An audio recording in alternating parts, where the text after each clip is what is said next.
30%, c'est le taux de rejet des demandes de prise en charge pour syndrome post-traumatique des anciens soldats de Tsahal. Un chiffre non négligeable qui pose question après le suicide de Barkalaf il y a une semaine. En état de forte détresse psychologique, le jeune homme de 33 ans commet l'irréparable.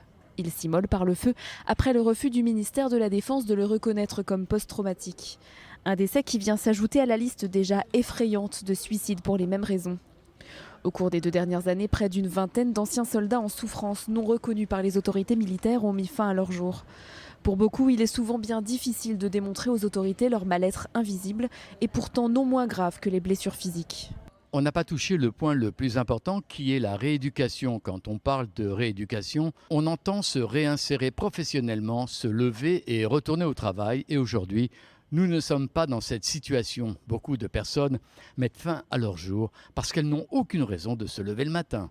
Il y a 2 ans, le geste désespéré d'Itsik Saïdian, qui s'était immolé par le feu devant les bureaux de la Défense pour la réhabilitation, avait profondément ému l'opinion publique israélienne et remis le sujet de la prise en charge du syndrome post-traumatique dans l'armée à la une.